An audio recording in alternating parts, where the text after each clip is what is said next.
exdirector Exdirector. del periodo 1977-1900. Son 6 años, 83. Designado capellán de la activación. Capellán oficial, nombrado, no sé por quién, pero nombrado. Bueno, Aclamado, muy bien. Sí, sí.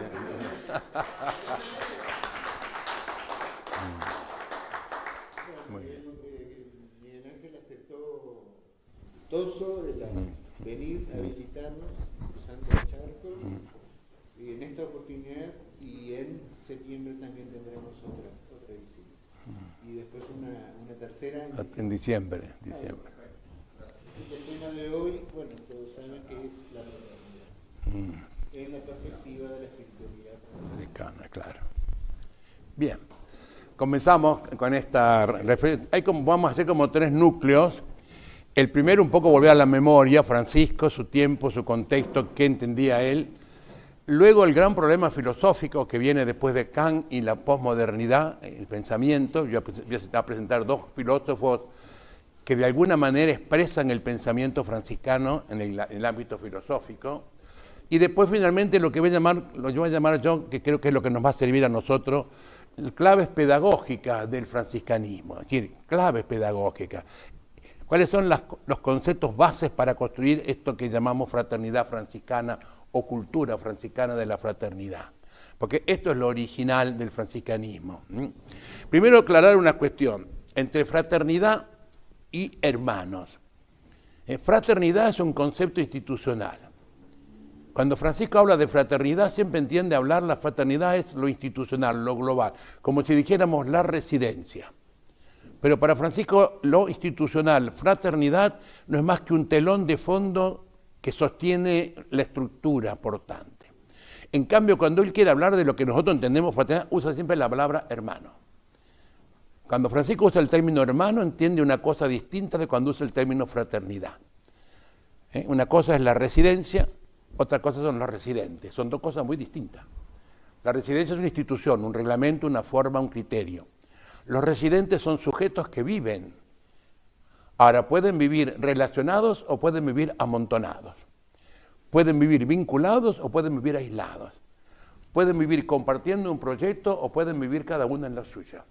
Ahí está la diferencia entre fraternidad e hermano. La fraternidad es lo institucional. Hermano es el vínculo con el otro. Y para Francisco es muy importante. Cuando él le interesa decir algo, usa siempre la palabra hermanos. De ahí viene frater en latín, fraile. Fraile es hermano. Entonces, la primera clarificación que tenemos que hacer es esto. Cuando él designa las relaciones fraternas, que es lo que nos importa a nosotros, él va a hacer siempre el término hermano. Los hermanos. La fraternidad es una especie de abstracto, en el que él se detiene pocas veces en sus escritos, pero se va a detener más en la fraternidad. Otro concepto a clarificar en lo histórico es qué entiende por fraternidad, porque Francisco existe en una época muy parecida a la nuestra, que llamaríamos de cambio epocal. Ha habido una peste, el primer milenio, han muerto centenares de miles de europeos, como la peste nuestra de hace pocos años. Ha habido un cambio cultural, crisis del feudalismo, crisis del poder centralizado, nacimiento de las comunidades, de las comunas, nacimiento del concepto nuevo del neocapitalismo, el comercio, las grandes ferias internacionales, el comercio con el mundo árabe, el comercio con el mundo chino. Es decir, es un medioevo en gran cambio, es una rotura entre un milenio y otro milenio, y Francisco es hijo de ese momento, cuidado. Entonces la palabra fraternidad, fraternita, no es una palabra franciscana, es un concepto sociológico y político que surge de las comunas. Hay muchos tipos de fraternidades. Si se rompe el esquema vertical jerárquico del Imperio Romano, nace un esquema horizontal, pero con una característica que es importante para el medioevo, pero que será importante para un franciscano, para Francisco, que es la horizontalidad, pero disgregada en pequeñas comunidades. Fraternidades de obreros, fraternidades de comerciantes, fraternidades de políticos, fraternidades de nobles, fraternidades de discapacitados, fraternidades de leprosos. En horizontalidad, pero cada una independiente en sí mismo. Y dentro de cada fraternidad una igualdad. los miembros de una fraternidad eran iguales en su totalidad. Entonces tenemos la comuna, donde todos los miembros de la comuna son iguales. Pero ¿quiénes son los miembros de la comuna? Los ciudadanos, nace la burguesía. ¿Qué es la burguesía? ¿Quiénes son los señores burgueses? Los que tienen apellido de riqueza, los que tienen propiedades en la ciudad, los que tienen campo, los que pueden comerciar y son los que pueden elegir las autoridades. Entonces, es cierto que hay una democracia, pero entre el círculo horizontal de los miembros de la comunidad. Los que no son miembros de la comunidad quedan fuera. Importante para nosotros, ¿cuál es la comunidad más marginada? La de los leprosos. Porque los leprosos son peligro de contagio. Por lo tanto, la sociedad los margina. Hay comunidades de leprosos. Pero el leproso es visto como el cidático, allá, lejos y que no contamine a los demás. Francisco dirá, le tenía amargura a esta comunidad. Francisco, ¿a cuál pertenece? Pertenece a la fraternidad nueva, la más importante, que es la de los comerciantes ricos. Es hijo de la familia más rica, es el malcriado de esa familia, son dos hermanos, él es el malcriado, porque es hábil en los números, hábil en el comercio, hábil en la venta, hábil en acompañar. Por eso lo va a acompañar al padre a la gran feria internacional del sur de Francia. En el sur de Francia nosotros creemos que las ferias internacionales son nuestras. No, no. Ya en el 1200 había las grandes ferias internacionales. Y a Francia, al sur de Francia, se iba a comerciar la gran feria internacional con el mundo árabe. Por ahí entra la seda y los recamados orientales a Oriente. Y de ahí Oriente le lleva el oro y la plata al mundo árabe. Por eso Europa se va a quedar sin oro y sin plata.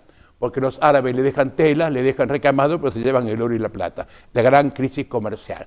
Lo que va a provocar el nacimiento de lo que nosotros llamamos hoy el dinero.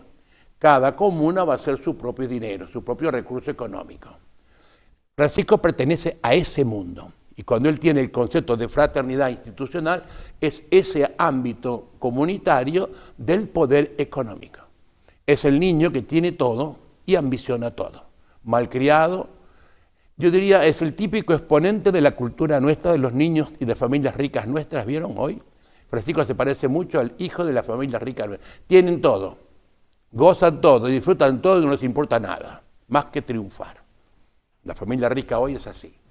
Es lo que llamamos la cultura del vacío, la cultura, llaman los sociólogos hoy, ¿no? La cultura sin horizontes, sin valores, una cultura del poder por el poder, de la riqueza por la riqueza, sin contenido. Es el drama. Bueno, Francisco es ese típico de muchacho. Por eso es muy parecido a la época nuestra, como figura, como joven. Este muchacho ambiciona poder, porque tiene un problema. ¿Cuál es el problema de la burguesía? Que tienen plata pero no tienen apellido. ¿Cuál es el sistema de poder? La nobleza. Los nobles no tienen plata, pero tienen apellido. ¿Cómo se hace para lograr ser emparejado con la nobleza? Es decir, pertenecer, digamos, a la horizontalidad de los ricos, pero tener vínculo con la horizontalidad del poder social. Ser caballero. Todos los caballeros podían ser tratados como nobles, aunque no fueran nobles, porque era una especie de condescendencia que la nobleza daba a los no nobles cuando daban méritos.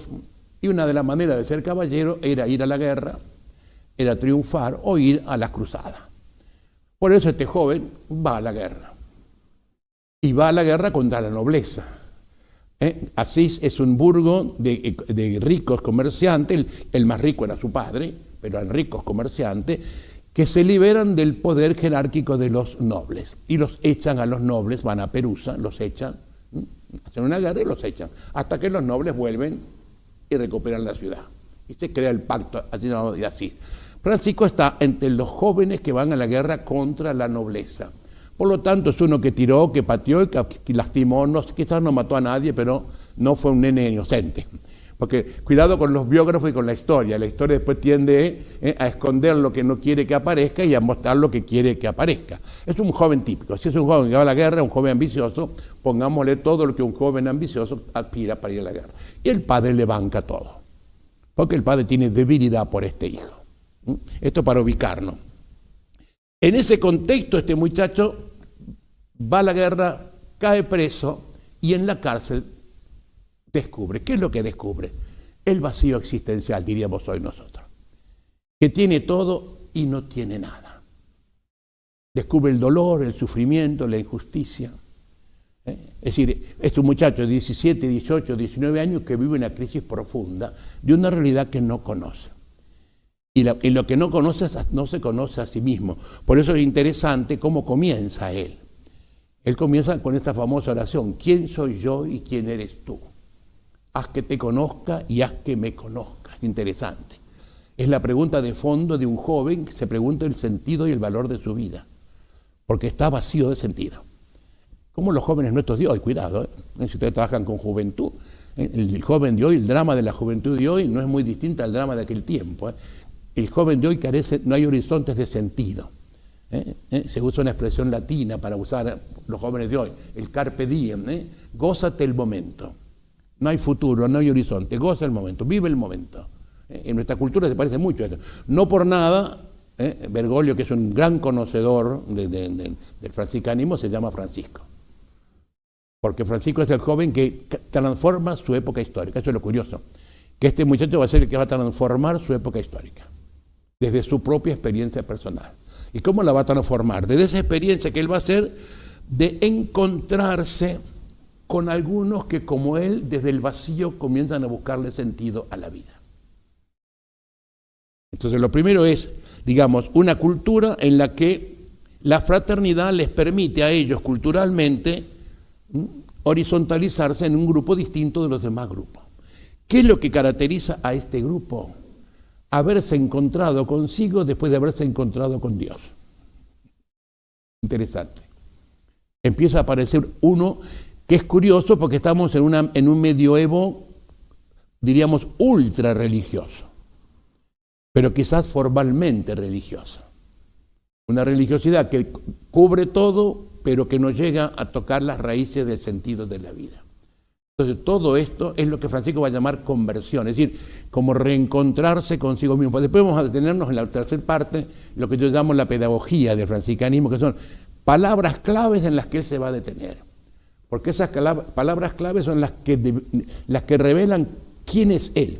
Francisco no es un intelectual, más bien es un gran matemático, sabía hacer números y buenas cuentas, el buen comerciante, triunfaba como comerciante. Pero es un gran autorreflexivo, yo diría que hoy sería un gran psicoanalista, porque él vive psicoanalista. Cuando él habla, se psicoanaliza. Cuando él le habla a los hermanos de los problemas que los hermanos tienen, le está hablando de cómo él resolvió esos problemas. Esa es la importancia de Francisco. Francisco es como que cuando él le dice a un hermano, mira, esto es así, es porque él lo vivió y él lo resolvió. ¿Entiendes? Es decir, es un hombre de profunda y radical experiencia. Es una figura muy fuerte. Sus primeros compañeros, de hecho, se llaman penitentes oriundos de Asís. No tiene nombre. Él no crea una fraternidad, una orden. Eso lo va a hacer la iglesia después. Él lo que crea es un movimiento, mejor dicho, a él lo siguen por su testimonio una serie de personas que como él están buscando sentido a la vida. De hecho, en los primeros 3 años, y ahí viene el nombre famoso, que nosotros lo leemos románticamente, pero tiene que haber sido durísimo, el loco de Asís. Ese es el nombre que tiene. Nosotros lo vemos en las películas y nos reímos románticamente. No, tiene que haber sido durísimo. Para este muchacho que era el rey de la fiesta, el rey de la joda, el rey de todo, querido y admirado por todo, de golpe todo el mundo lo comienza a despreciar y llamar el loco. El hijo de Pedro Bernardone enloqueció. ¿Por qué? Porque tenía actitudes desconcertantes. Primero se va a vivir con los leprosos. Después va a vivir de la limosna que le dan la gente. Y cuando la gente de Asís, las nobles damas, la sociedad, porque él iba a la ciudad, todos los comerciantes ricos que lo habían visto como el rey de la joda, los compañeros y amigos que lo habían conocido, le preguntaban, le decían, ¿sabes una cosa? Que el amor no es amado, amemos al amor. Y dice, pobrecito, se piantó, estaba repiantado. Claro. Yo diría hoy, era un transgresor social. Un transgresor social. Hasta que él lo descubre, ¿quién? Primer compañero, un hombre de unos 40 años, que queda impactado por este muchacho de 20, que es Pedro de Quintavalle, que era un noble escribano, respetado, que se pregunta, ¿estás loco o se hace el loco? Y una noche se va con él y hablan toda la noche. El día siguiente se hace que duerme Pedro para espiarlo, y cuando se hace que duerme, Francisco, convencido que está durmiendo, se va frente a esa famosa cruz con la que le hablaba. Y ve cómo le habla a la cruz y lo que le dice a la cruz. Y entonces Pedro dice, este de loco no tiene nada. Porque le habla a la cruz, ¿no? Con una tranquilidad, ¿no? Es decir, ¿no? Porque ¿cuál es el desconcierto de este muchacho? Que Dios, que es el Todopoderoso, vive en la miseria marginal y muere muere en el rechazo histórico. ¿Cómo se entiende esto? Ahí está. Por eso, para Francisco la cruz, a diferencia de lo que será después la devoción moderna, sentimentalismo, no, para Francisco la cruz es un grito de amor. El que ama da la vida para salvar al amado.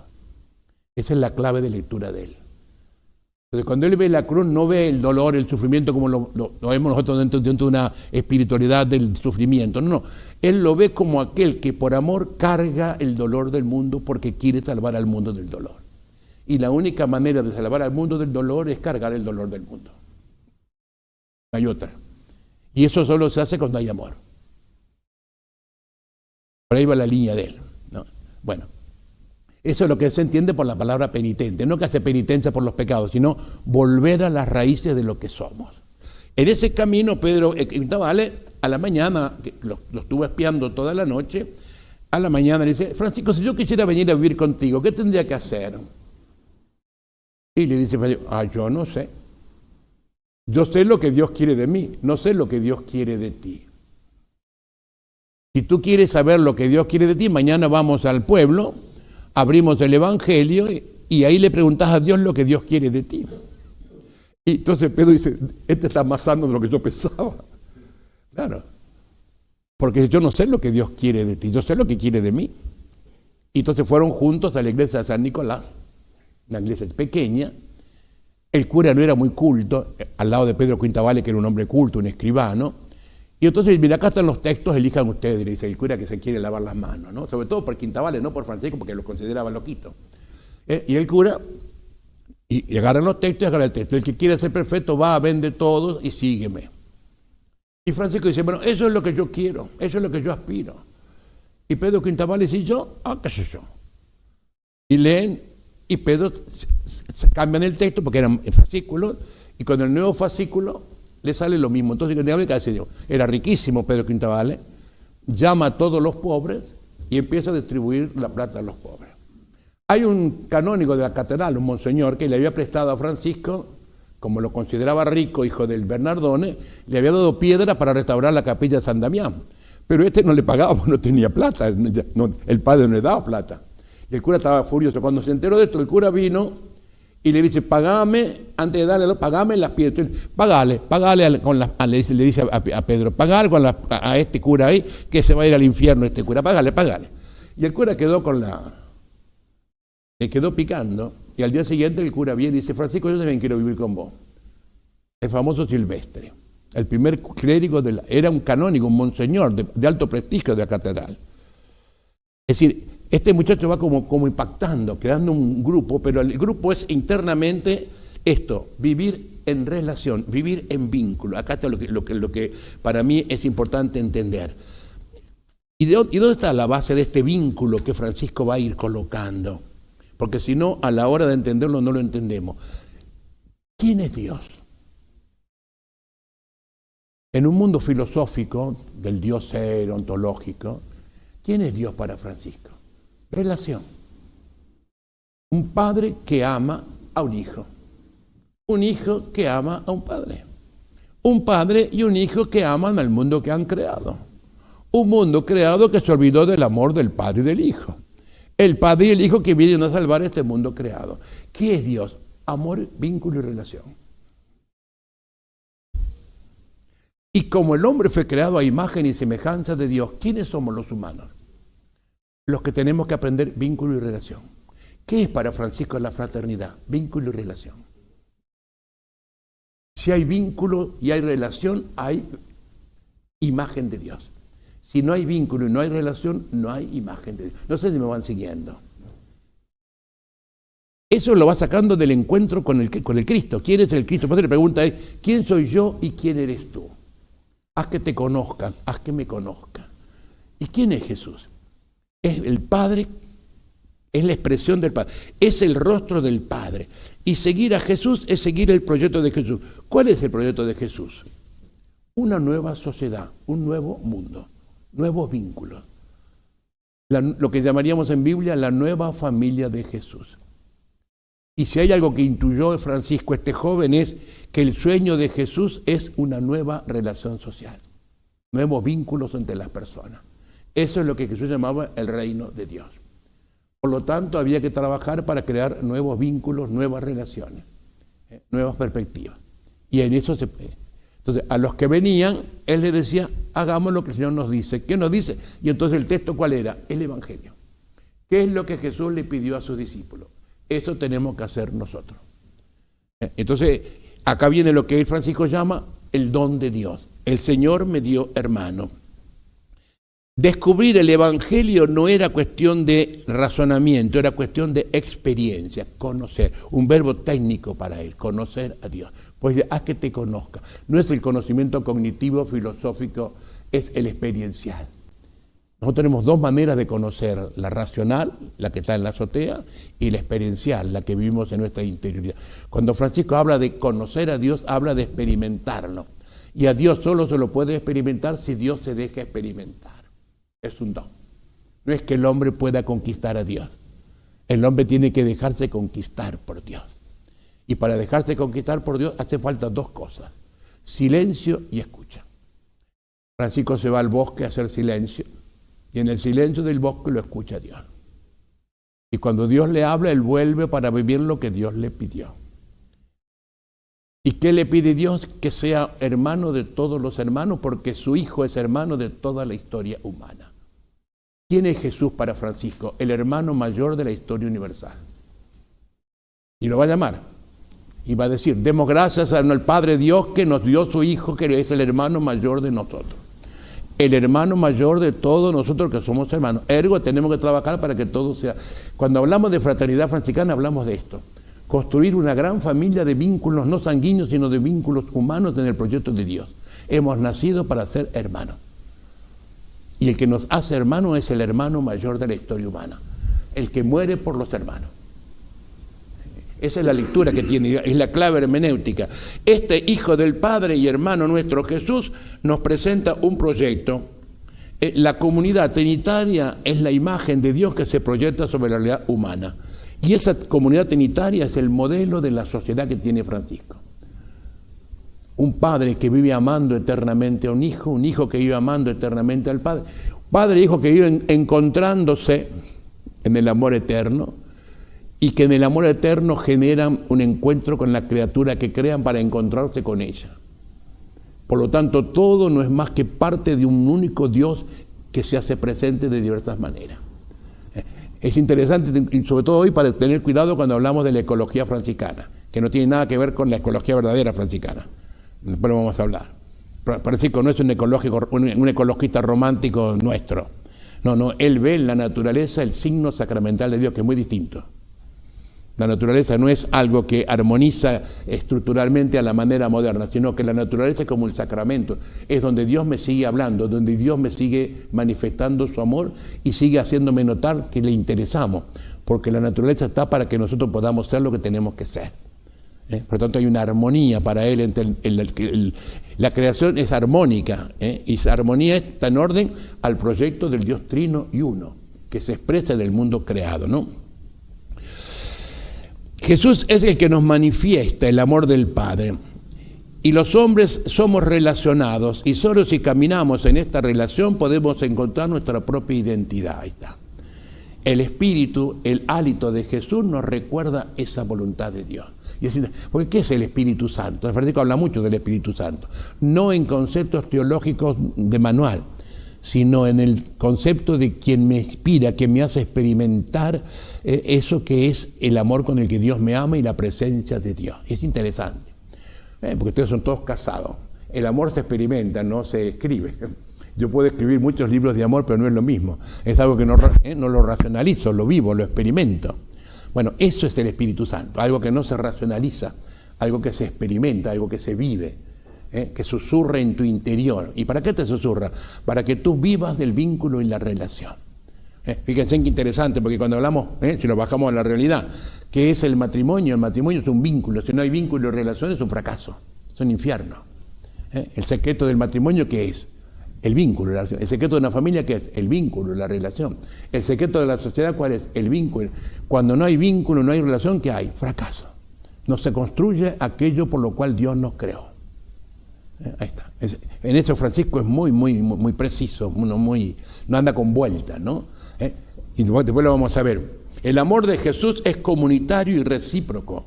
Y frente al modelo de la fraternidad, Francisco reconoce la grandeza de tener un Padre en el cielo, un Espíritu que lo acompaña y sobre todo el hermano Jesús, que acepta la responsabilidad de acompañarnos en la historia humana. Esa idea de Jesús, muchos dicen que Francisco es un jesuitista, porque Jesús es el eje de su camino, pero es un Jesús en la Trinidad, no es un Jesús aislado. Para Francisco no existe un Jesús aislado. El Jesús es expresión de ese movimiento trinitario, siempre está el movimiento, porque Dios es eso, es movimiento, relaciones, encuentro. Si no se diera esto, Dios dejaría de ser Dios. Y nosotros dejaríamos de ser imagen de Dios si no se da ese movimiento, ¿no? La fraternidad, por lo tanto, es algo más que una comunidad. No es solo existir en un grupo. Para Francisco lo que funciona es el entre sí.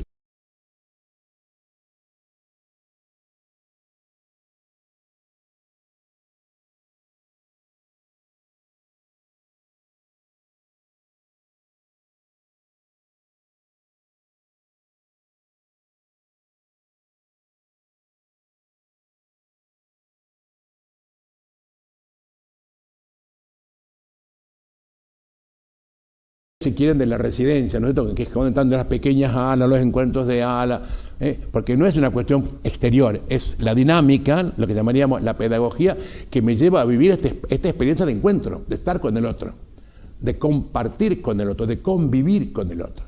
Si no, lo otro es amontonar. El amontonamiento está lo vamos a ver después, está en el egocentrismo autorreferente. Los otros no existen. Si los otros no existen, no hay fraternidad en el sentido franciscano. Hay autorreferencia. El otro me molesta o lo uso, pero no es vínculo. La fraternidad es vínculo. Y la familia es lo mismo. ¿Cuál es el gran drama hoy de la familia? Ustedes que tienen familia, tienen nietos. No hay vínculo. La cultura virtual, la cultura tecnológica, el aislamiento, el complacer. La familia ha roto los vínculos, no hay vínculos. El Papa insiste muchísimo en esto, no hay vínculos. No hay abuela, hoy es el día de los abuelos. En mis tiempos ir a los abuelos era alegría. Hoy los va a llevar de prepa, los llevan a los abuelos los chicos. Porque se ha roto ese vínculo que nos hacía familia, es el drama de nuestra cultura contemporánea. Entonces el desafío es grande para rearmar esos vínculos familiares. Francisco habla siempre de hermanos. Y hay una reciprocidad. Somos hermanos para ayudarnos, para realizarnos. Y esta es la preocupación constante. No se debe quedar en un falso espiritualismo, sentimentalismo. Ser hermano no es romanticismo para Francisco. Ser hermano es abarcar la totalidad del otro. Es reducir la palabra a la acción concreta del encuentro con el otro. Encontrarme con el otro y dejarme encontrar por el otro. Por ahí va la cuestión. Por eso amar es con las obras. El amor fraterno no se expresa tanto en dar, fíjense, y acá Francisco es desconcertante, como en recibir. Ama el que es capaz de recibir, no ama el que es capaz de dar. Porque el que da puede dar para sentirse bueno, autocomplacerse de lo que da.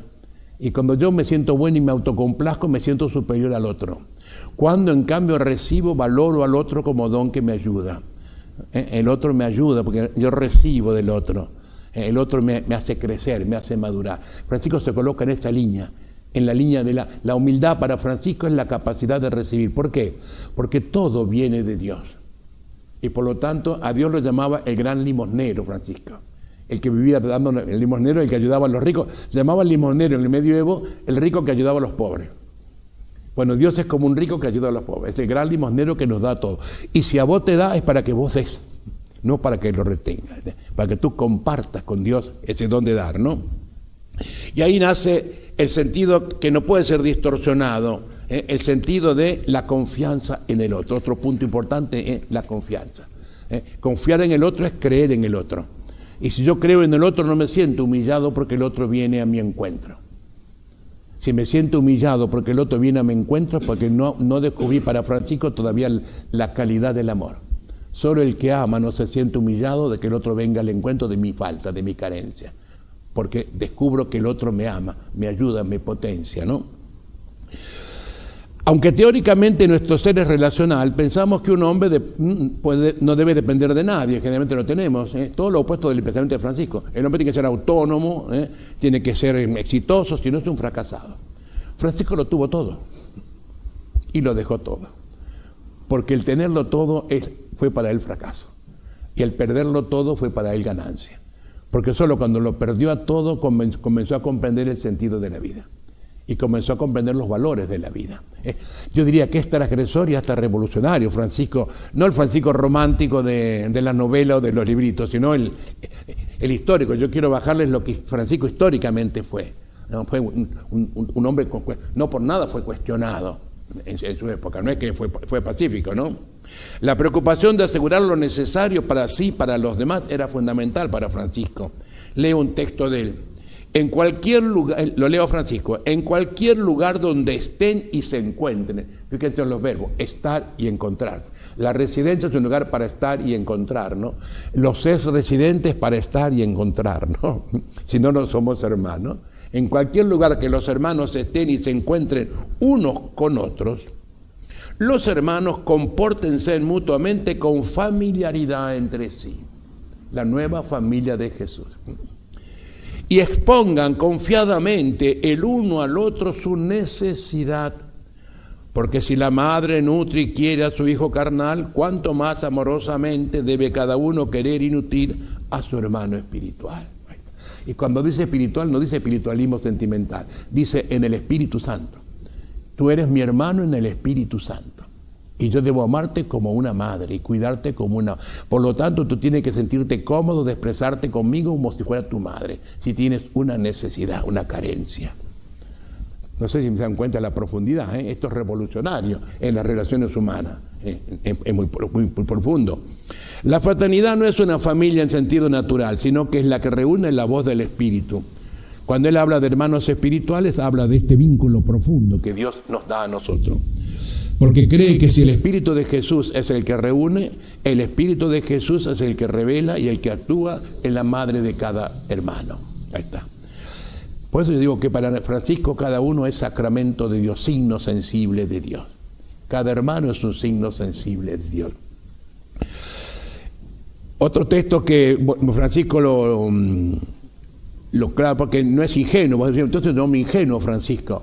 Los que tenemos experiencia de fraternidad, de residencia, sabemos que no es una ingenuidad, no se da la vida así. Hay cuestiones que no funcionan, hay infidelidades, hay lo nuestro, los dolores, las incomprensiones, calumnias, difamaciones. Dice él, donde quiera que estén o en cualquier lugar en que se encuentren unos con otros, los hermanos deben amorosamente tratarse y cuidarse de la murmuración. Guárdense de hablar mal de los hermanos, no se muestren tristes, no sean hipócritas, muéstrense gozosos en el Señor. Y si no le puedes perdonar lo que el otro te hizo, al menos no le hagas daño. Es interesante, porque a lo mejor no le puedes perdonar, es decir, no es que es un ingenuo, no, el perdón a veces es muy duro, muy difícil. Bueno, por lo menos no le hagas daño. Por lo menos, métete a ese nivel, no le hagas daño. No se dan cuenta de la profundidad de este hombre que va reflexionando, ¿no? Y muéstrense gozosos, alegres, agradables. Todo en la fraternidad debe estar en función de los hermanos. El crecimiento egoísta es una falsa ilusión que no responde a la realidad. El hermano crece en la medida en que ayuda a crecer a los demás y así potencia una serie de relaciones mutuas e indefinidas. Pero cuidado, la fraternidad que Francisco propone no es algo cerrado sobre sí. Es lo que nosotros llamábamos en aquellos tiempos los residentes en el mundo, que dio origen a esto, ¿se acuerdan? No aprendemos a ser hermanos entre nosotros para quedarnos gozosamente o narcisísticamente hermanados en una complacencia o autocomplacencia. Sería peligroso. No, somos hermanos de todos y para todos. Ahí está. Es una fraternidad que sale al encuentro de los otros, que va al encuentro de los otros, que va para cambiar el mundo, para cambiar la sociedad. Y esto es interesante, que a veces nosotros estamos en el romanticismo. Antonio de Padua, por ejemplo, yo he tenido la suerte de tener en mi mano el texto original, que un muchacho de 20 y tantos años, muere joven, y predicaba en Padua. Padua era una de las grandes comunas, la más rica del norte, y la que tenía la única universidad de medicina de aquel tiempo. Así que fíjense en lo que era Padua, donde estaban los ricos campesinos, porque Padua era la zona agraria de los campos de Italia en aquel tiempo, y había mucha injusticia. ¿Y quién hablaba contra la injusticia? El fraile joven Antonio de Padua. Antonio, el padre, le llamaban así, el padre Antonio de Lisboa. Ese era el nombre que tenía, porque venía de Portugal. El nombre de él era Fray Antonio de Lisboa. El Fray Antonio de Lisboa decía esto y predicaba.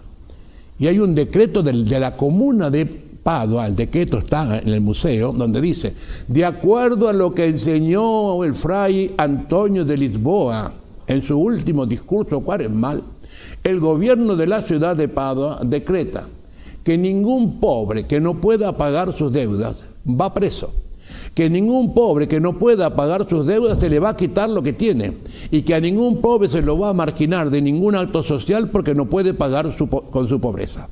Firmado el jefe y la comuna de la ciudad de Padua, por lo que había predicado el fray Antonio de Lisboa. Interesantísimo.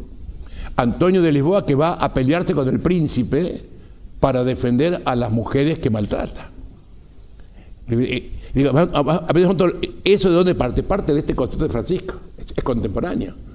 La fraternidad no es para vivirla hacia adentro, la fraternidad es para salir hacia afuera, es el compromiso con el otro, lograr que los otros sean hermanos como nosotros logramos ser hermanos.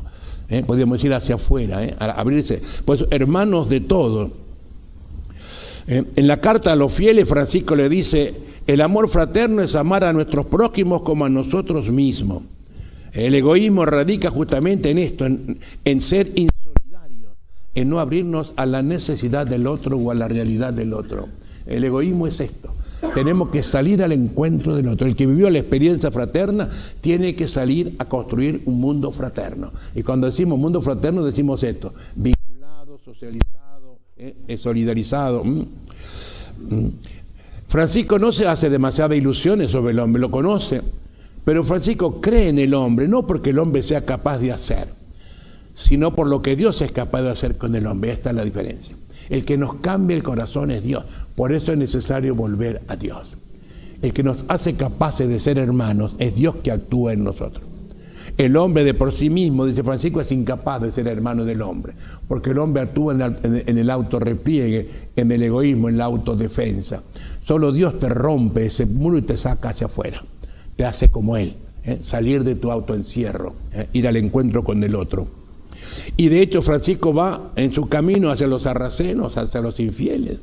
Cuando toda la cristiandad hace la guerra santa, ¿se acuerdan? Para conquistar, Francisco se va a los sarracenos y habla con el jefe de Jerusalén.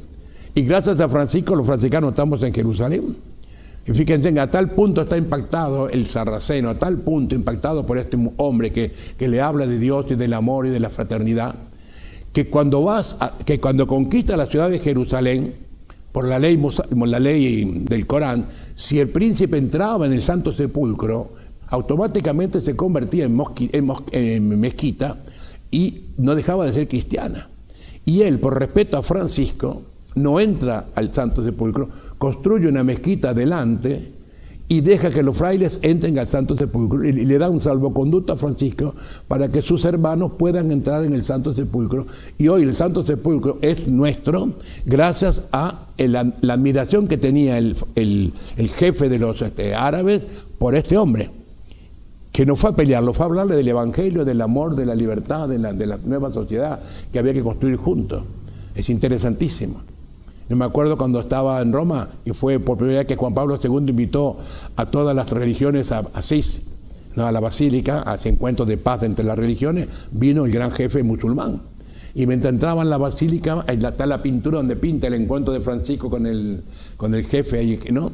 Cuando entra en la basílica, el jefe musulmán lo llama al Papa y le señala la pintura de Francisco. Estamos como Francisco, después de tantos siglos de vuelta, juntos, dialogando, para ver cómo caminamos juntos. Entonces, cuando decimos fraternidad, decimos es mucho más que, porque el peligro es creer que fraternidad es estar en una especie de narcisismo comunitario. No. Fraternidad es crecer en los vínculos para transformar la vida nuestra y la vida de los demás. Y esto implica la confianza total en el otro. El amor a los demás no puede ser interesado. No se ama por la recompensa, sino como agradecimiento por sentirnos amados por Dios. Si Dios me dio tanto, yo debo dar también tanto. Ahí está. No hacer un cálculo. Fíjense que en un tiempo los cristianos teníamos el cálculo, ganábamos indulgencias, ¿se acuerdan? Hacíamos las cosas para ganar mérito frente a Dios. Si Dios nos da todo, ¿qué vas a ganar? Dale gracias, dice Francisco. No hagas las cosas para conquistar, dale gracias al buen Dios, porque todo lo que tenés es don de Dios, el Dios bueno y bondadoso. Prestemos atención todos los hermanos a lo que dice el Señor. Lo cito Francisco. Amad a vuestros enemigos y haced el bien a todos los que los odian. Porque nuestro Señor Jesucristo, cuyas huellas debemos seguir, es decir, tenemos que vivir según su estilo, llamó amigo al que lo entregaba y se ofreció espontáneamente a los que lo crucificaron. Y acá viene el golpe bajo. Son pues amigos nuestros todos los que injustamente nos causan tribulaciones, angustias, sonrojos, injurias, dolores, tormento, martirio y muerte. Los debemos amar mucho, ya que por lo que nos hacen obtenemos la vida eterna. ¿Se da cuenta? De ingenuo no tiene nada.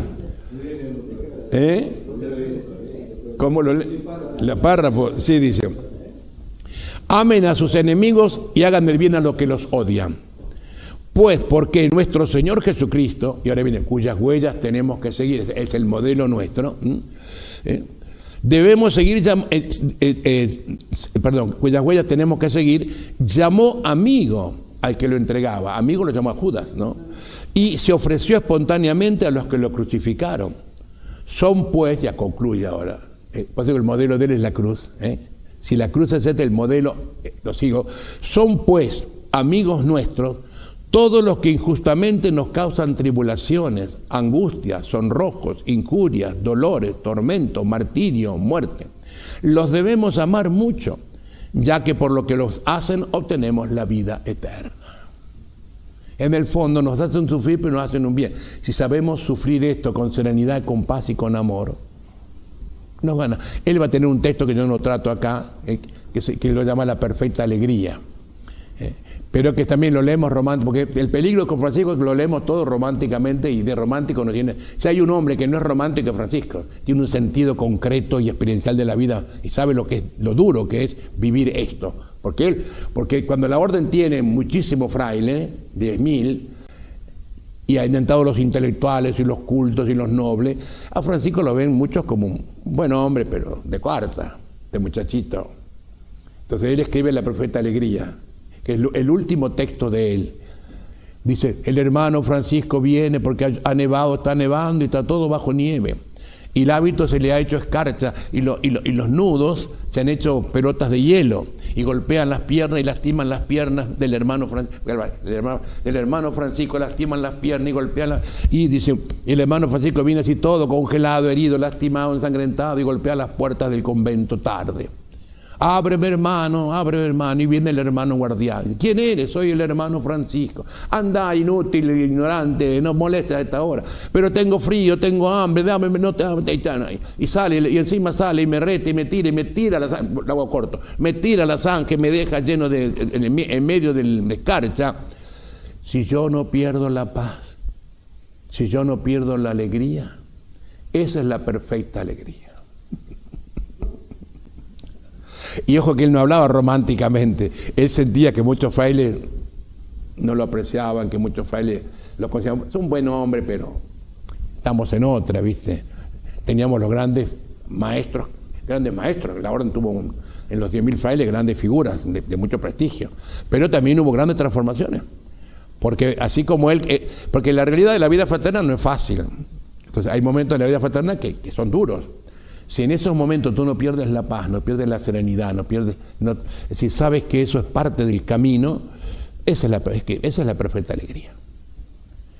¿A dónde está apuntando? No está diciendo que es bueno lo que te pasa.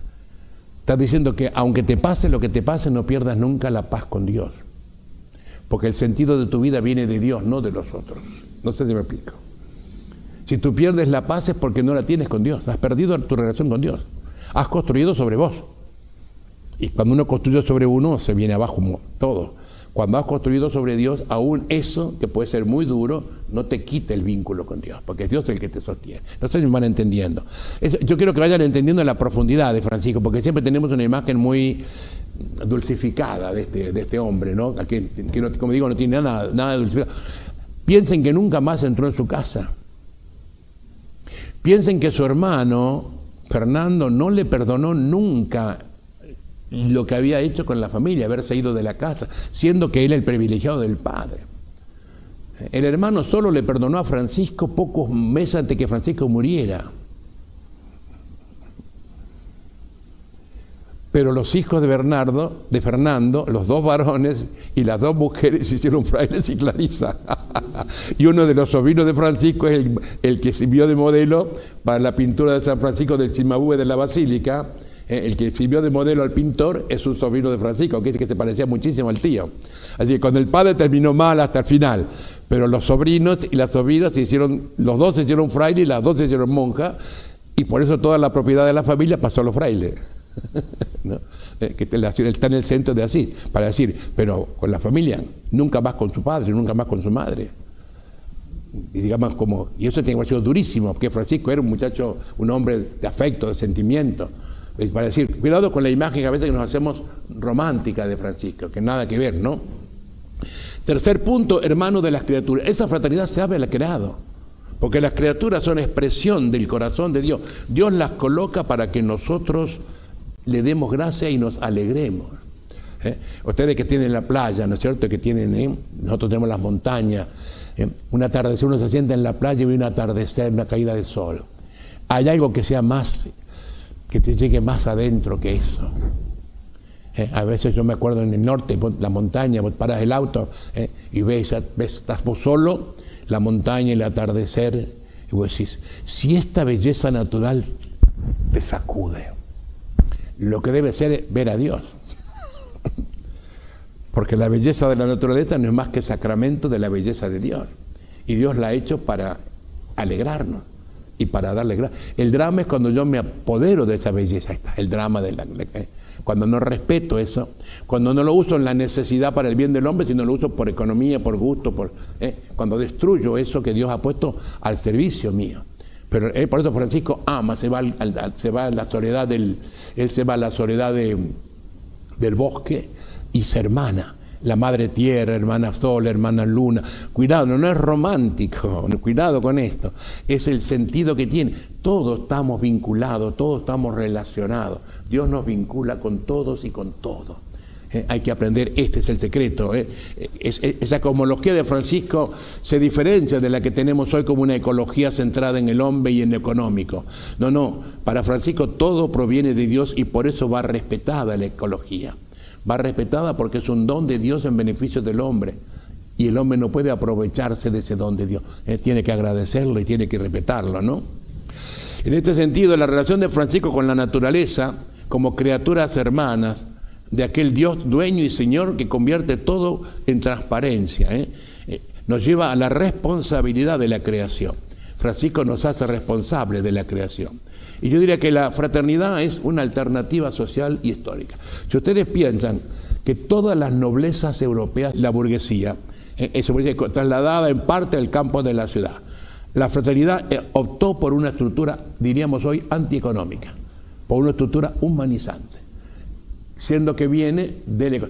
Y fíjense en cómo es la sociedad, cómo es que cuando a Francisco lo hacen santo, que es curioso porque Francisco es el primer santo no clérigo, no monje, laico y comerciante. ¿Quiénes van a la gran ceremonia de la canonización? Todos los comerciantes, porque es la primera vez que un comerciante llega a ser santo. pero en vez de acentuar el comerciante que se hace pobre, acentúan el comerciante, ¿viste? ¿No? Que nos va a favorecer en el comercio, lo lende del interés, ¿no es cierto? Entonces, Francisco, en cambio, Francisco es el comerciante que es anticomerciante, es decir, va contra eso, ¿no es cierto? Va contra esa perspectiva. Bueno, esto es un poco una síntesis de la historia, primera parte que yo brevemente lo reduje para encuadrar a dónde va esta cuestión de qué es la fraternidad, ¿no? Y cuáles son las propuestas de la fraternidad. Hay una segunda parte que es breve, no sé cuánto tiempo disponemos, a lo mejor ustedes, ¿no? Que es un poco la problemática del mundo posmoderno y del mundo filosófico.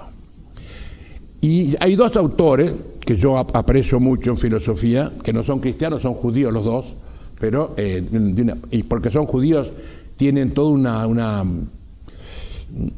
un sabor bíblico muy cercano al de Francisco. El primero quizás lo conozcan, el primero es famoso pedagogo Martin Buber. Martin Buber es el más grande pedagogo judío. Los que son docentes léanlo porque es. Entre tantas cosas que escribe un libro que se llama Yo Tú. Yo Tú. Y él dice, ¿no? El yo tú debe interactuar. La relación entre el hombre y la eterna fuente del mundo, Dios. La presencia de Dios puede encontrarse en la existencia de la vida y no en los libros de filosofía. Martin Buber está muy cercano al pensamiento de Francisco. Hay que marcar claramente el origen y el destino de la existencia humana. La solidaridad, el respeto por el otro, la tolerancia, la no discriminación, el amor al prójimo, son los valores del tú frente al yo. Esta visión de comunicación lleva implícita la noción de verdad. En lo interpersonal hay verdad de encuentro y por ello debe haber manifestación. Es interesante porque esta gente usa el lenguaje de Francisco, por eso lo veo muy cercano al franciscanismo. Iniciar un diálogo con el ser que fundamenta la comunicación interhumana. Quien no dialoga con Dios no dialoga consigo mismo, dice Martin Buber.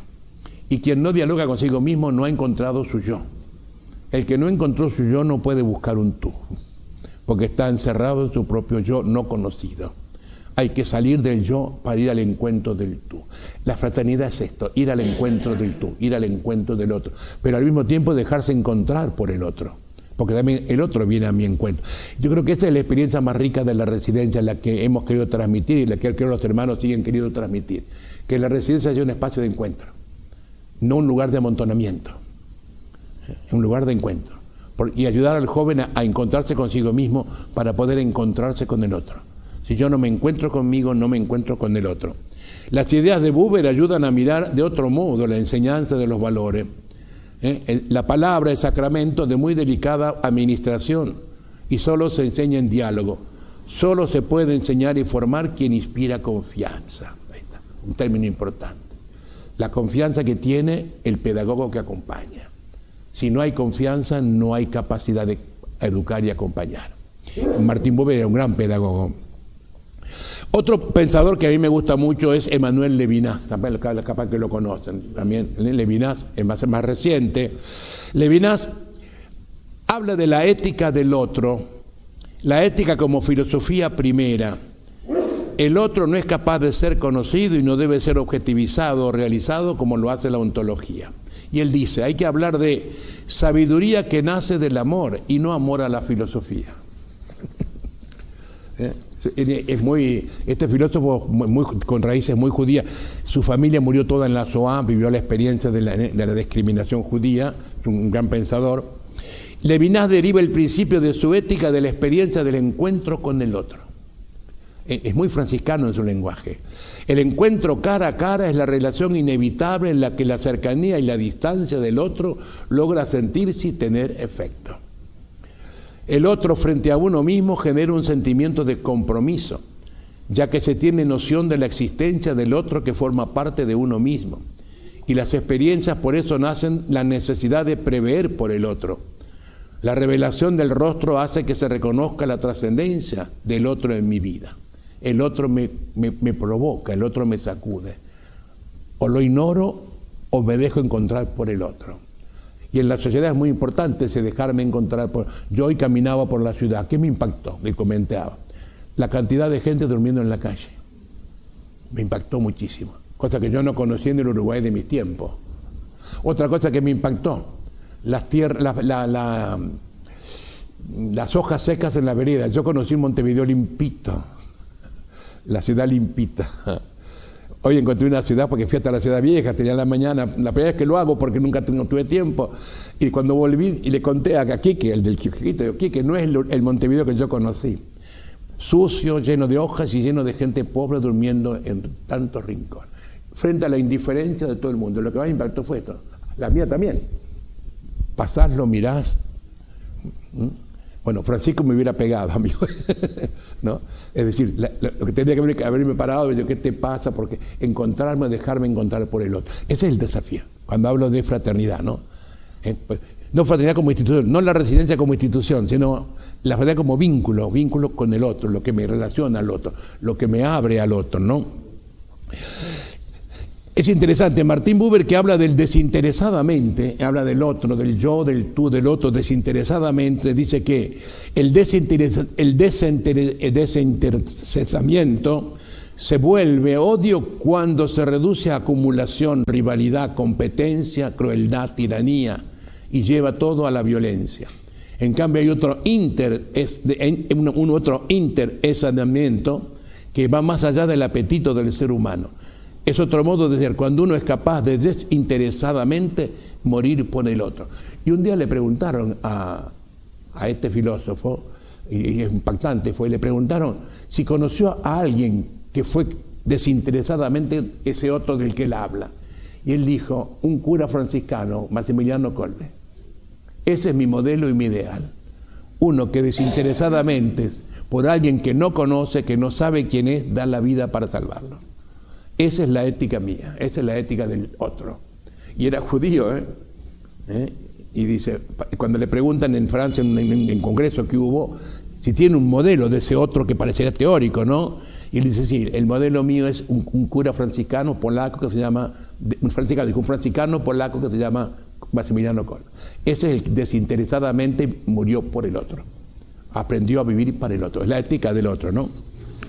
Esto lo digo como filosofía, así como respuesta al mundo nuestro, ¿no? Porque esta filosofía es importante frente al mundo de la deconstrucción de Derrida, al mundo, por ejemplo, de la ética de la amistad. Hay toda una serie de filósofos, no digo comunistas, marxistas más que comunistas, marxistas del pensamiento de Marx. No se olviden que Marx era judío, por lo tanto hay mucho de Marx en lenguaje bíblico, judaico, que son del pensamiento marxista, pero que hablan de la ética de la amistad, de la ética de la economía, de la ética, pero es una ética desde la razón, no es una ética desde los valores. En cambio él habla del otro desde los valores espirituales, sobre todo desde el encuentro, porque él habla del yo, del tú, del otro y del totalmente otro. Y el totalmente otro es Dios. Así como el yo se encuentra con los otros, también el yo se encuentra con Dios. Si el yo no se encuentra con Dios, tampoco se encuentra con los otros, porque tampoco se encuentra consigo mismo. Entonces se aliena. Cuando yo no me encuentro con el totalmente otro, dice él, me alieno buscando falsos dioses, ¿no? Y ahora llegaría a la última parte, que es lo que me parecía interesante a mí, no sé, por lo menos, ¿no? Lo que yo llamaría criterios pedagógicos de la fraternidad franciscana. ¿Cuáles son las claves para construir hoy los desafíos, para construir hoy esta fraternidad franciscana? Podríamos decir que lo humano franciscano es antropológicamente subversivo. Propone un vocabulario, nos hace pasar del lenguaje de la omnipotencia narcisista, egocéntrica, intolerante, a un lenguaje de diálogo, de apertura, de solidaridad, al que no estamos acostumbrados en la vida. Estamos acostumbrados en la teoría, pero no en la vida concreta. Fraternidad es el centro, es el ADN del discurso de la relación. Fraternidad es la palabra fuente de la que depende el espíritu de este hombre. Es el término capaz de hacernos entender por dónde va.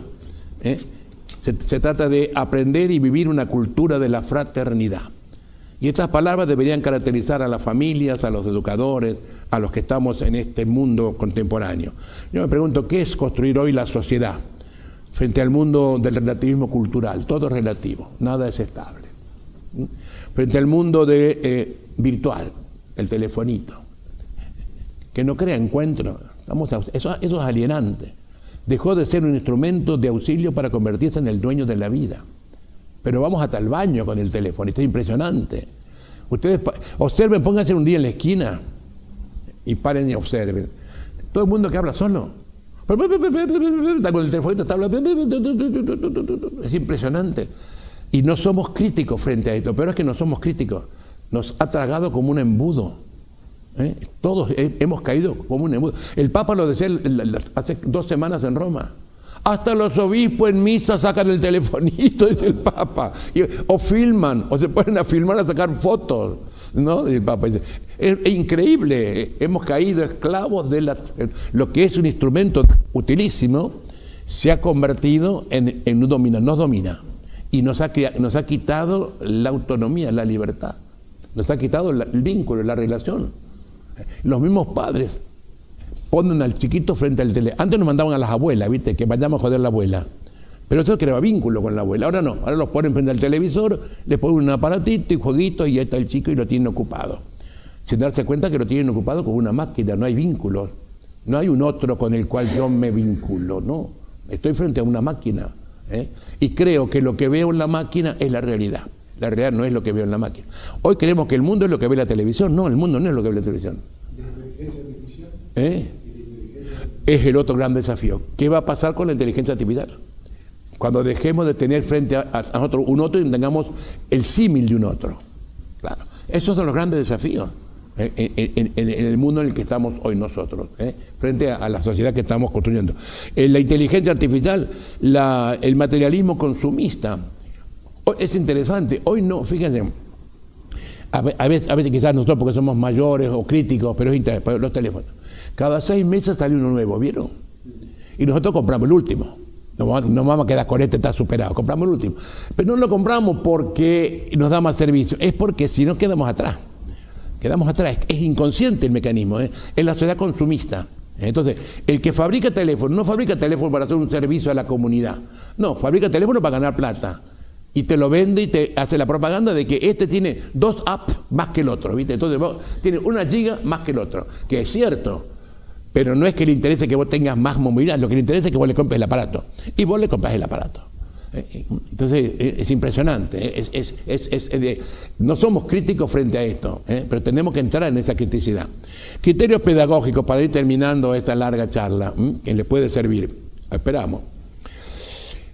Yo quisiera quedarme en la relación de los términos técnicos que Francisco trabaja hablo de claves pedagógicas, ¿no es cierto? No.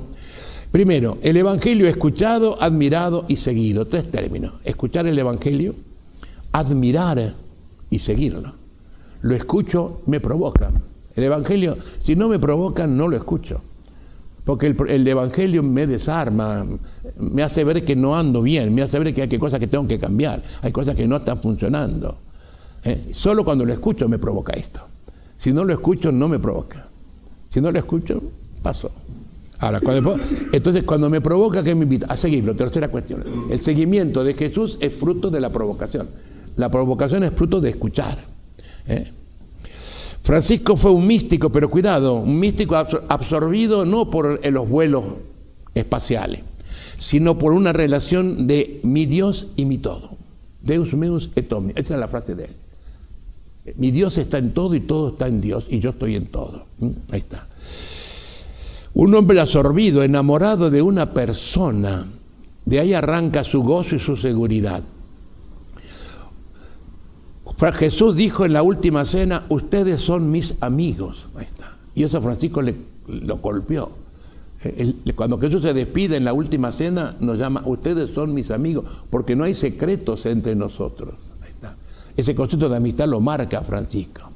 Lo va a marcar a una gran formada por un franciscano, Santa Teresa, formada por San Pedro de Alcántara. Por eso Santa Teresa va a tener una frase famosa, ser amigos fuertes de Dios. Ser amigos fuertes de Dios de Teresa viene de Pedro de Alcántara, una frase de Francisco. Dios nos hace sus amigos. Es la amistad la que da sentido al deseo. El deseo es lo carente en nosotros. La fraternidad franciscana llena nuestro vacío de deseo, ahí está nuestra carencia. En la relación, en el encuentro, en la amistad, en la fraternidad, es vivir que consiste en un andar solo, y esto es muy importante, pero no en una soledad de solitariedad, sino en una soledad acompañada. Qué importante es aprender a estar solo. qué importante es descubrir nuestra soledad. El que no descubre su soledad no madura su yo. Y cuando digo soledad no digo solitariedad, cuidado. El solitario está encerrado en su autorrelación, en su narcisismo, en su autoegoísmo. El que está solo, en cambio, está con su yo abierto al encuentro del otro, al salir al encuentro. Es una soledad habitada. De ahí cuando hacíamos los retiros, ¿se acuerdan que nos íbamos? Yo los ponía en silencio, ¿se acuerdan? Y ahí íbamos allá afuera, al Mina, ¿se acuerdan? Ahí al santuario. Bueno, el silencio, que es un silencio para encontrarnos con nosotros mismos. Aprender a amar nuestra soledad es fundamental.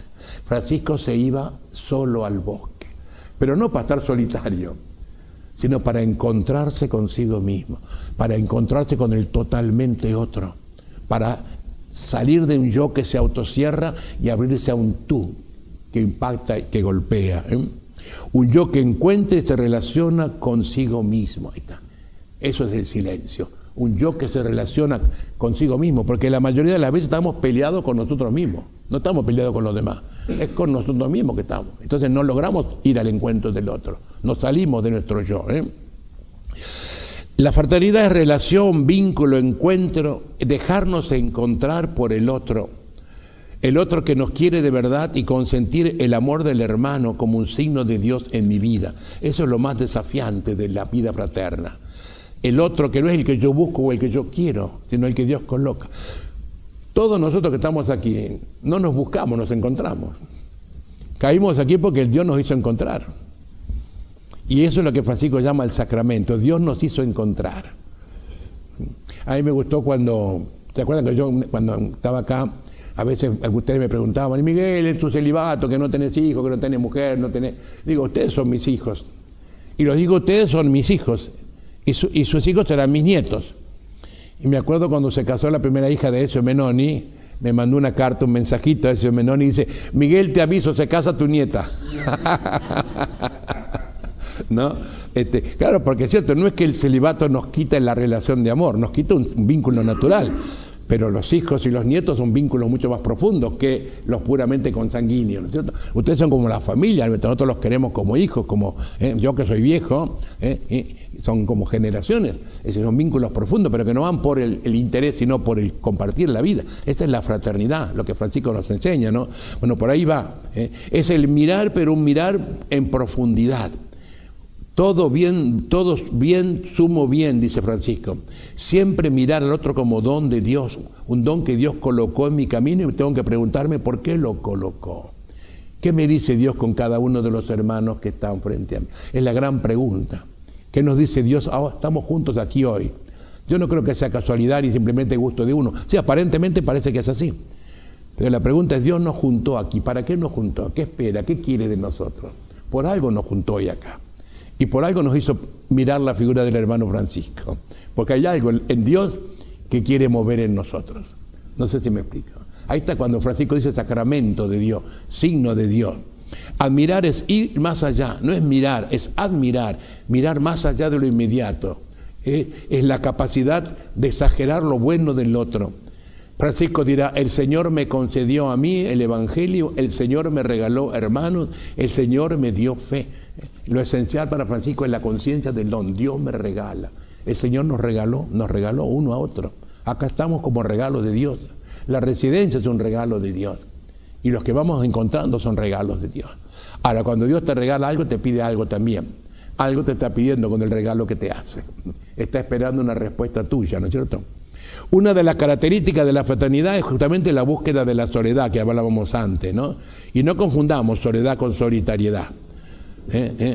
Soy yo pero con otro, soy yo con el totalmente otro, soy yo con mi realidad.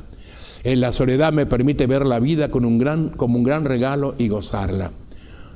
Es buscar el tú, el otro que nos permite ser nosotros. Y yo insisto mucho en esto. Hemos nacido para ser nosotros, pero solo seremos nosotros cuando el tú se encuentra con el yo se encuentra con el tú y deja que el tú se encuentre con mi yo. Solo cuando se crea esa relación y ese vínculo se da el nosotros. En el vínculo social, en el familiar, en todos los órdenes, en el eclesial, en una comunidad parroquial, en todo. El nosotros es el punto de llegada, porque Dios es un nosotros. Dios no es un viejo solterón solo.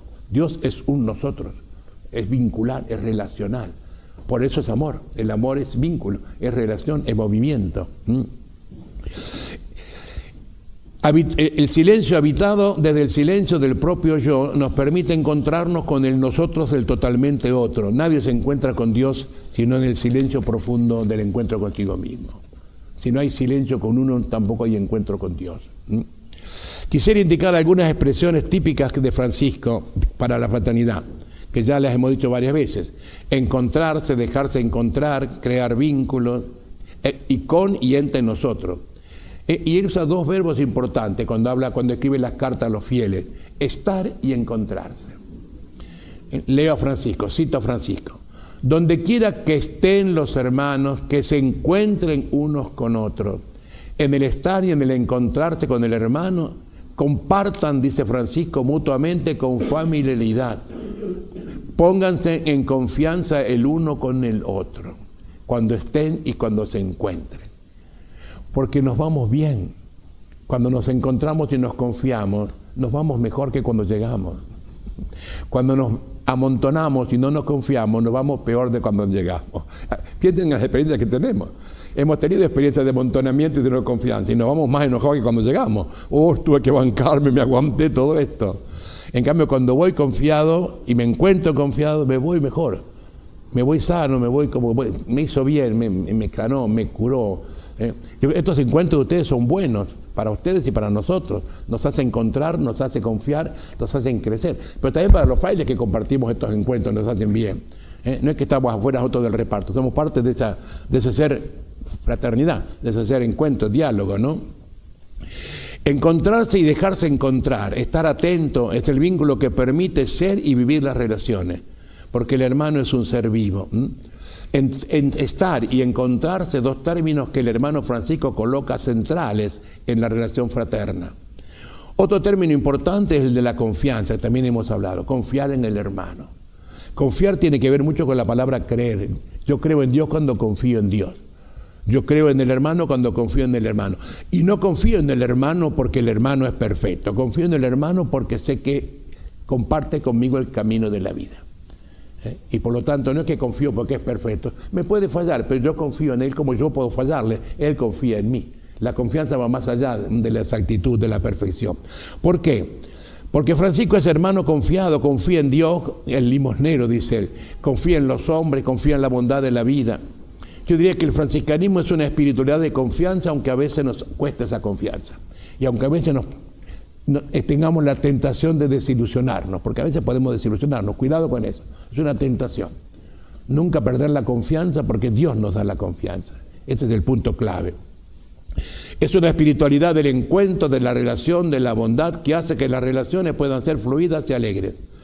Por eso Francisco dice: manifiéstense confiadamente el uno al otro su necesidad. Y cuando él pone confiadamente es porque él también tiene la experiencia de que no siempre las cosas salen o se dan como uno quisiera en esa confianza. Otro término importante para nosotros es la misericordia. Francisco dice,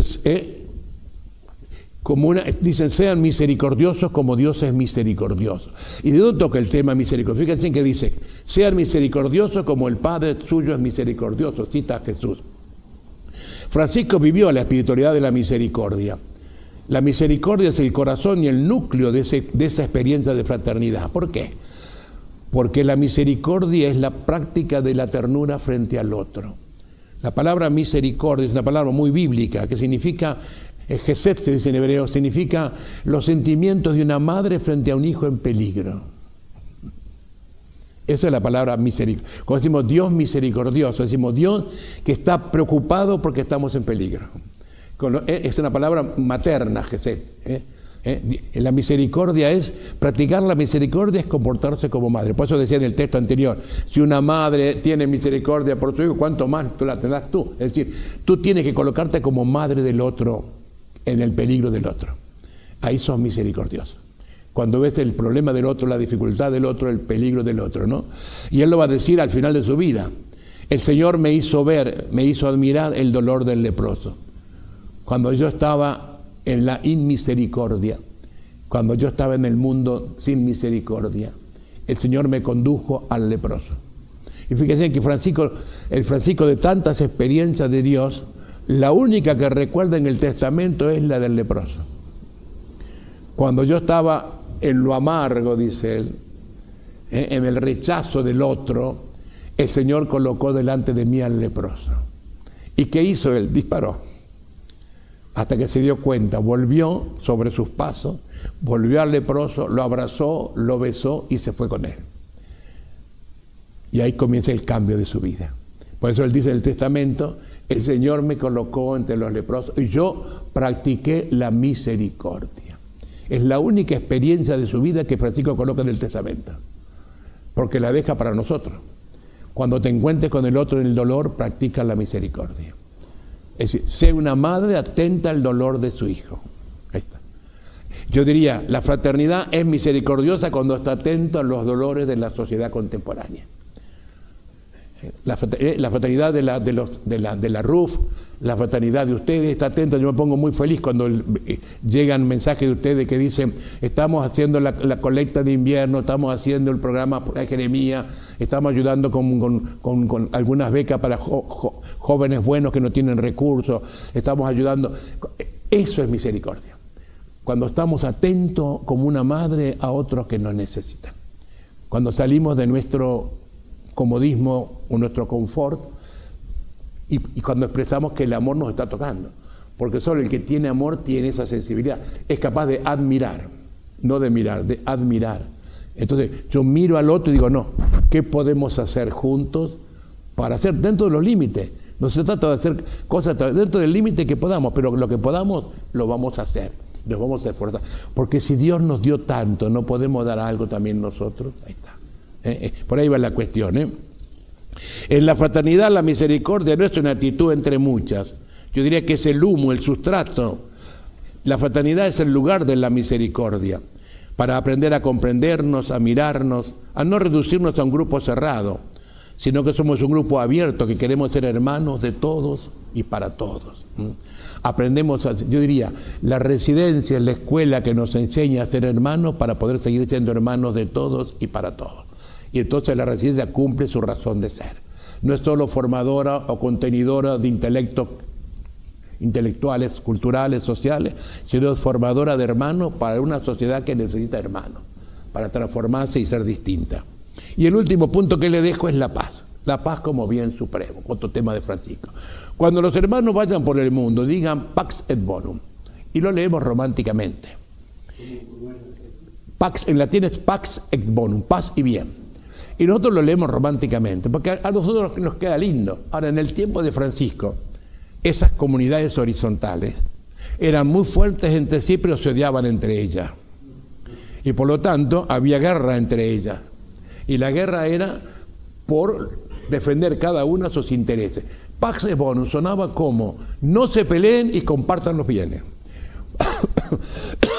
Entonces Francisco, vayan por el mundo y digan Pax et Bonum. Y los frailes veían y decían, Francisco, no nos obligues a decir, nos cascotean, nos putean, nos echan, los propios parientes nos echan de la...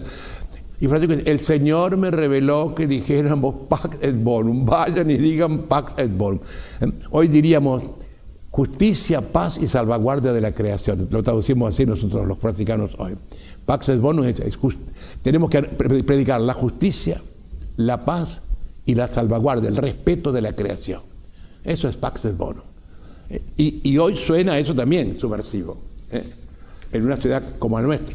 Yo vengo de la Argentina de las grietas. No sé, en Uruguay comanda, no hablo porque hasta tantos años que no estoy acá. Pero en Argentina vivimos en la grieta. Casi en la familia hay grieta. Bueno, el tema político no se puede tocar porque la misma íntimos amigos de toda la vida no toqué el tema político porque es grieta. Bueno, Francisco Díaz predica la paz, la reconciliación, la bondad, la justicia. Es subversivo, es antipopular, pero es lo que los hermanos tienen que predicar. Y predica no la defensa de la ecología, sino el respeto integral de la ecología, como espacio que Dios te ha dado para que no abuses o lo conviertas en un mercado económico. En Argentina es muy común, en las minas de oro, los cielos abiertos, Suena todo muy lindo para tener más plata, pero también suena destruirse el agua potable, destruir la montaña, destruir todo. No respetás ese mundo en el que estamos llamados a vivir. Bueno, yo creo que nos queda una tarea para hacer nosotros. Yo creo que este es el desafío de aprender a hacer un yo con el tú, para hacer un nosotros, un yo con el totalmente otro, que es el tú de Dios, un yo con la naturaleza, un nosotros con integral, en el desafío de un mundo que tiene que ser en cada época más justo, más fraterno, más solidario, porque el mal existe, el egoísmo existe, y la tarea nuestra en cada generación es sanar ese egoísmo y luchar contra ese egoísmo. Bueno, eso es lo que las cosas que más o menos, porque no sé por dónde disparar con ustedes, entonces digo, bueno, quizás las cosas que puedan servir un poco la parte de quién era Francisco sacándolo del romanticismo, cuáles son los términos claves, los pedagógicos claves nuestros, y sobre todo dentro de la filosofía, estos dos filósofos que ojalá ustedes los puedan leer, los que les guste, Buber y Levinas, pues son dos figuras muy profundas, para preguntarnos qué es lo que nosotros, dentro de lo poco que podemos hacer, pero tenemos que hacer como fraternidad de la residencia, qué es lo que nos toca a nosotros. Nosotros nos toca jugar muchos de ustedes lo están jugando. Para mí es un orgullo, cuando conozco la vida, la historia de muchos de ustedes, realmente me siento feliz, me siento como que, bueno, la residencia está produciendo aquello por lo cual nació. No nació por hacer 4 ladrillos que encierran chicos buenos, sino que quieren formar hermanos abiertos a transformar esta sociedad, este mundo, a descubrir valores de este mundo y a ser felices, porque Dios nos quiere felices. Y somos felices cuando logramos ser hermanos. Bueno, yo aquí paro. Si quieren hacer preguntas o algo...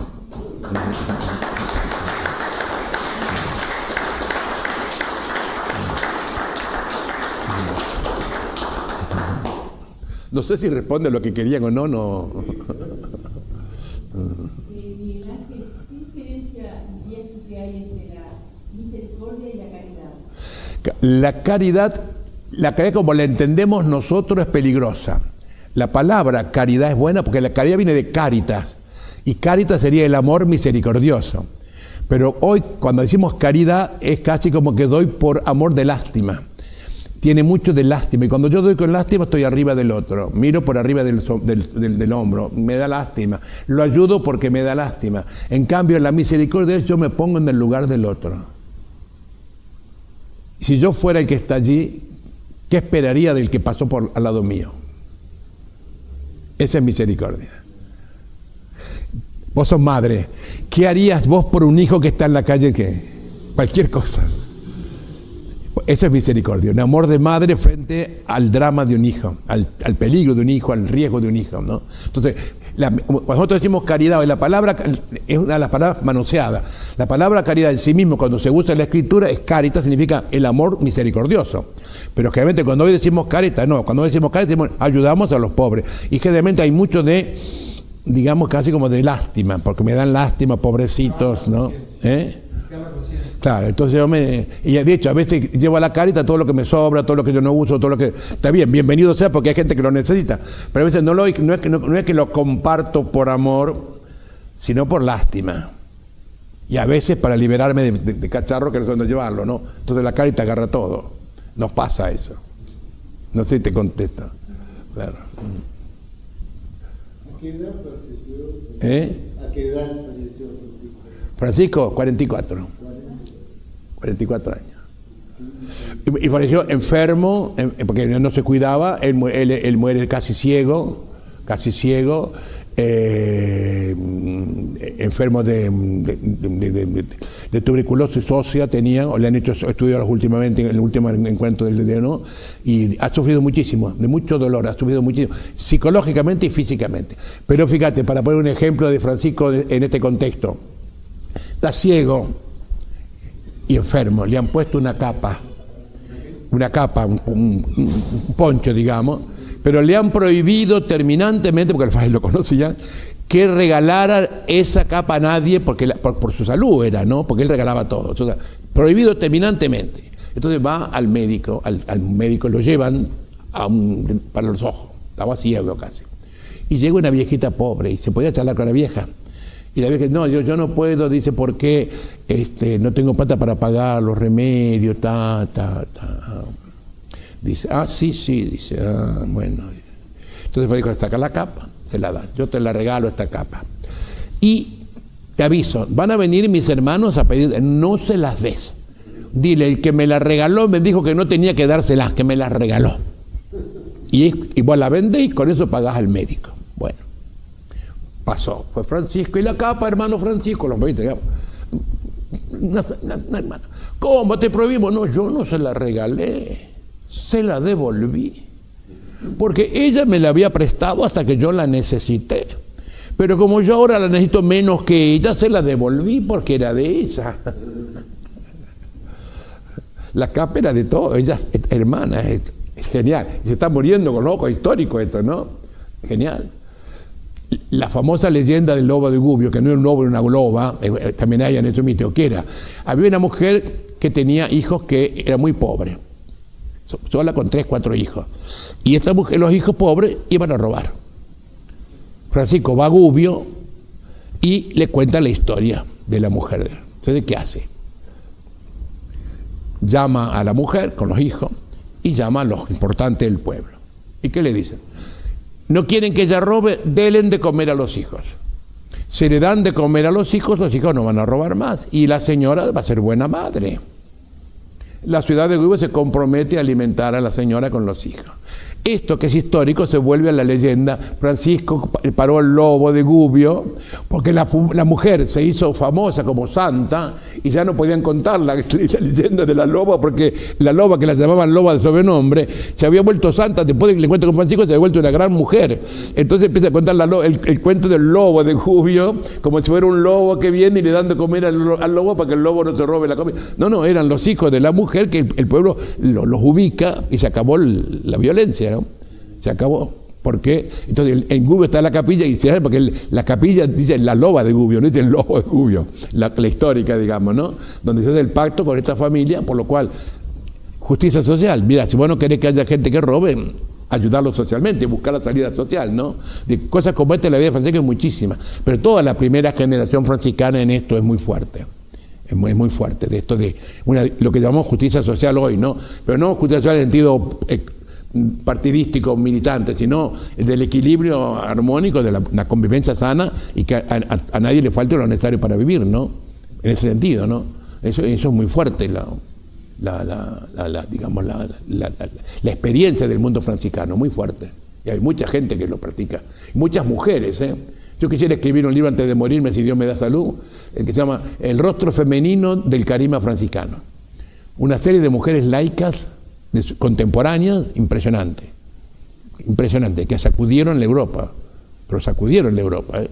Figuras hablo de mujeres de la corte, ¿no? Ricas y nobles, ¿no? Que muy fuertes, algunas terribles, ¿no? Que, ¿Por qué se fue, o sea, esa fuerza que tenía de pronto Francisco en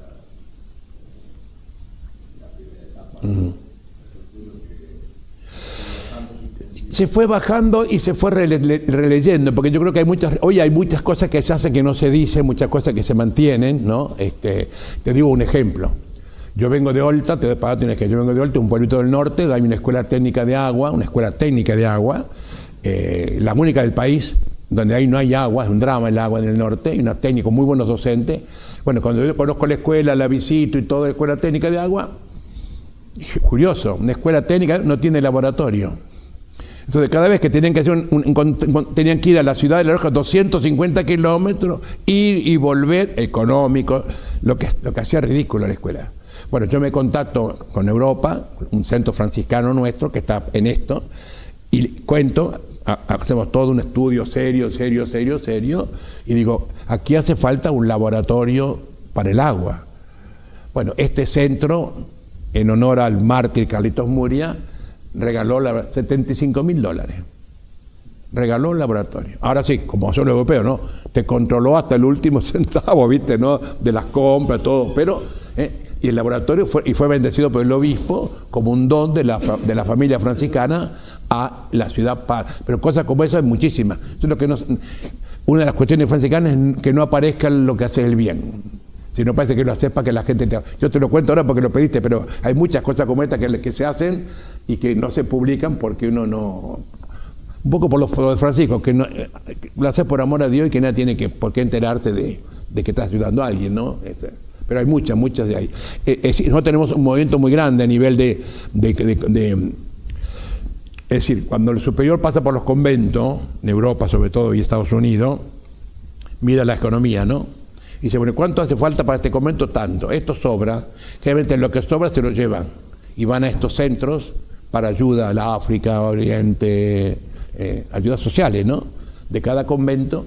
La residencia fue construida con plata que vino de Europa, que regaló la gente para construir un centro universitario. No está hecha con plata nuestra ni uruguaya, ni nada. La residencia está hecha con plata que vino de Europa para hacer un centro universitario para los jóvenes uruguayos. ¿Cómo? ¿De Italia? De Italia. No, bueno, de Italia vino la plata, sí, pero no sé de dónde la juntaban, pero las Romas caministas, generalmente hay comunidades, hay como comisiones internacionales que son las que... Y es interesante, cuando vos haces un pedido de estas comisiones, yo le explicaba a los de Olta, porque estas comisiones son internacionales, entonces llega el pedido, ¿no? Y si es la cuestión social, la van a mirar los que son franceses, a ver cómo es la cuestión social. Si es la cuestión la parte económica, la van a mirar los alemanes y los austríacos.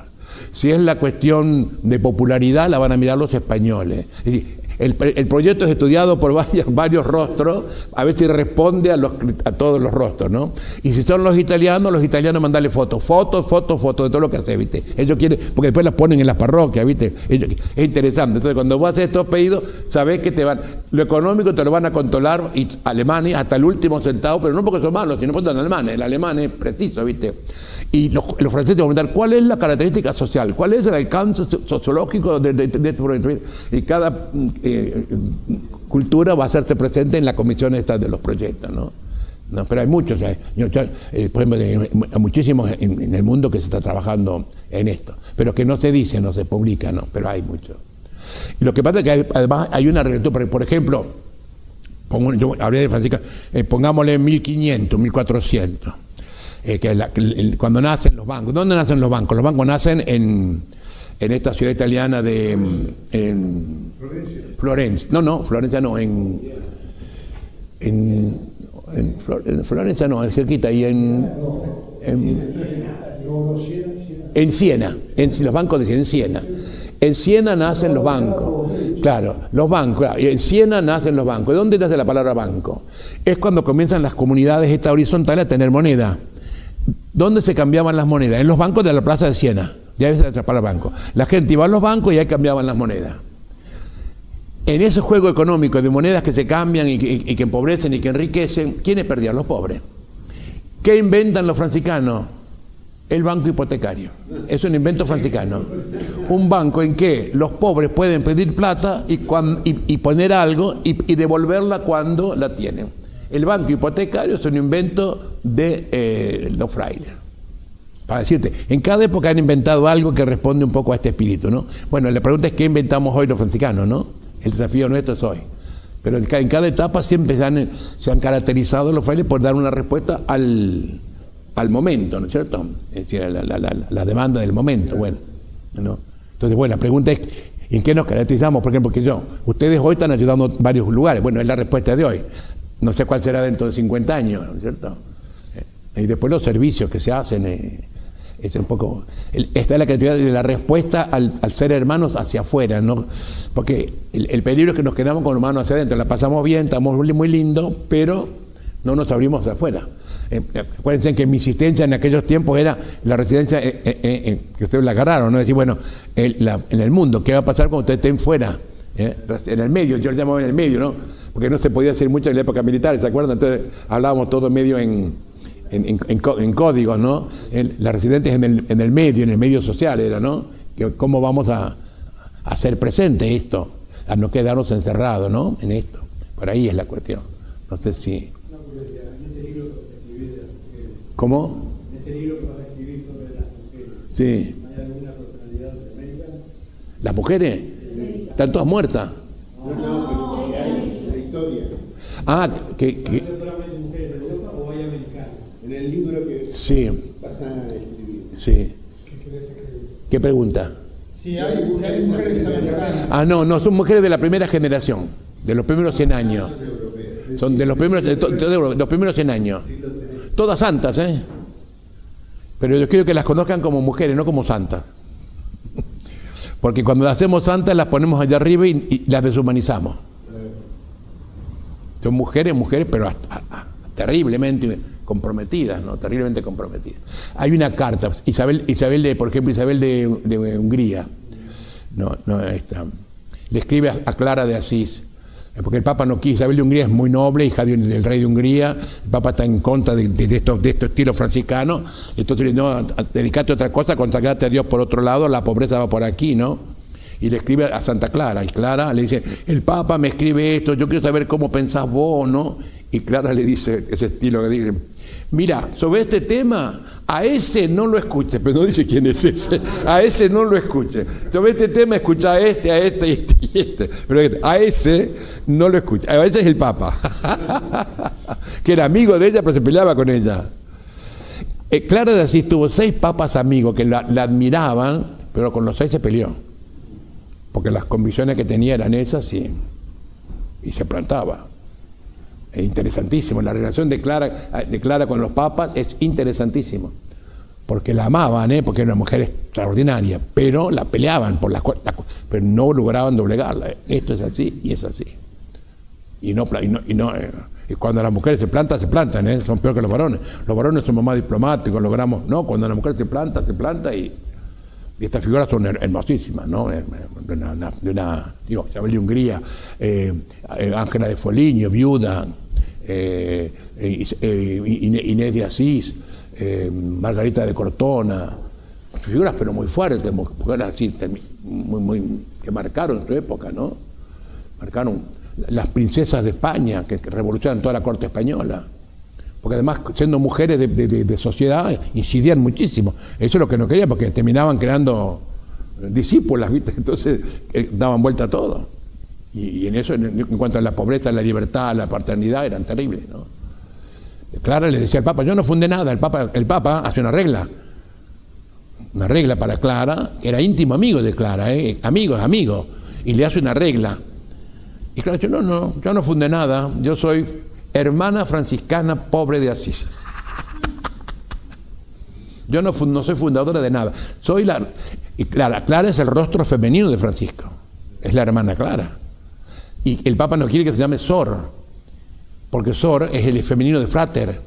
Y Sor significa mujer de pueblo, mujer nadie. Como frater es hombre de pueblo. Entonces el femenino de frater es Sor en latín medieval. Ella se llama Sor Clara. El Papa dice, no te llames Sor Clara, tú eres dama Clara, señora Clara. No, yo soy Sor Clara y se acabó.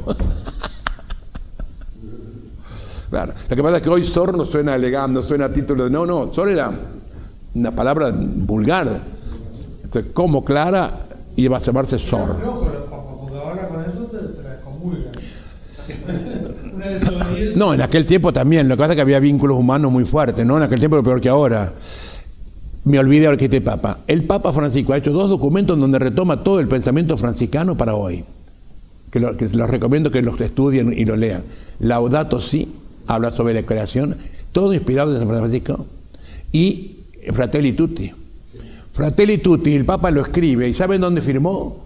Fue a Asís y firmó el documento en la tumba de San Francisco, está en la foto. Lo firmó allí, en la tumba de San Francisco, firmó el Fratelli Tutti.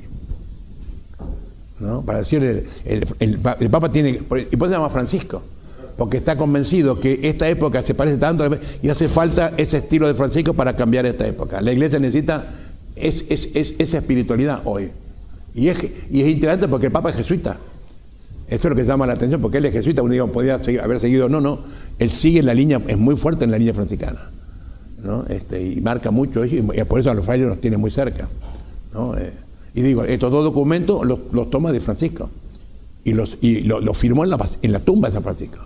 Los quiso a propósito, lo hizo. Tengo que decir, esto es lo que se llama hermano de todos, Fratelli Tutti, ¿no? Y la otra se llama, Laudato Si es una expresión del cántico de Francisco, alabado sea mi Señor. Bueno, esa frase es de Francisco, el documento se llama Laudato Si, es decir, alabado sea mi Señor. El Papa actual, muchísimas cosas sobre la pastoral sigue a Francisco. No, el grupo mixto, por ejemplo, los franciscanos somos un grupo mixto, hermanos y hermanas. Después el tiempo nos separan, ¿viste? Pero en origen éramos mixtos. Así que ustedes tienen toda una tarea, un desafío por delante, queridos hermanos. Así que, y transmitir a las nuevas generaciones estos valores. Ahí está el secreto. Transmitir a las nuevas generaciones estos valores. Que los puedan vivir y que los puedan soñar, que los puedan trabajar, que los puedan... Es lo que me pareció bueno charlar contra ustedes, ¿no? Ya que... Muy bueno. Está bien. No sé quién dirige la orquesta aquí ya.